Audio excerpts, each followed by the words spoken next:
우리 아이는 원래 의욕이 없어요. 학부모님들께 정말 자주 듣는 말입니다. 그런데 공부방을 하다 보면 정말 그런가 싶은 순간들이 있습니다. 수업 시간마다 멍하게 있던 아이가 있었습니다. 저는 그 아이를 나름 배려하기 위해 쉬운 과제를 주었습니다. 하지만 이상하게도 쉬운 걸 줄수록 아이는 오히려 더 집중하지 못하는 모습을 보였습니다. 당연히 문제풀이도 대부분 틀렸습니다. 그런데 반대로 조금 더 어려운 문제를 줬더니 그 아이는 의외로 굉장히 집중했습니다. 결과도 놀라울 정도로 훌륭했습니다. 그제야 알았습니다. 그 아이가 의욕이 없는 게 아니라 제가 그 아이를 잘못 읽고 있었다는 걸요. 그 아이는 도전을 할 때 동기부여가 되는 아이였던 겁니다. 또 다른 아이도 있었습니다. 이 학원 저 학원 안 다녀본 곳이 없는 아이였습니다. 정말 안 해본 게 없을 정도였는데도 성적은 좀처럼 오르지 않았습니다. 그런데 그 아이에게 가장 크게 작용한 건 특별한 기술이 아니라 칭찬이었습니다.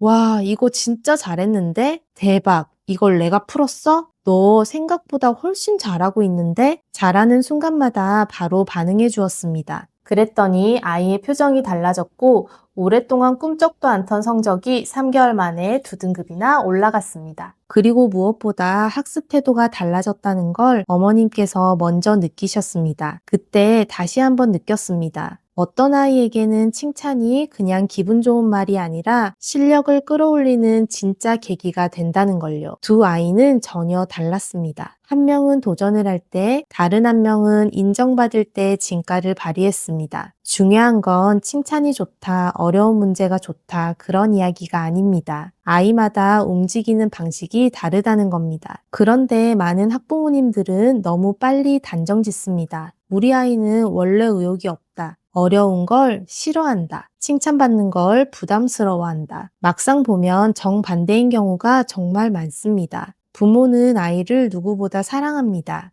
하지만 사랑한다고 해서 그 아이를 가장 정확히 파악할 수 있는 건 아닙니다. 우리가 병원에 가서 보면 내 몸은 내가 제일 잘 안다고 말하는 사람이 많습니다. 하지만 의사는 내가 놓친 신호를 봅니다. 아이도 마찬가지입니다. 가까이 있다고 해서 늘 정확하게 파악하는 건 아니더라고요. 의욕 없는 아이를 바꾸려 하기 전에 내가 그 아이를 잘못 이끌고 있지는 않은지부터 봐야 합니다. 아이가 의욕이 없는 것이 아니라 어른이 방향을 잘못 잡고 있을 수도 있으니까요.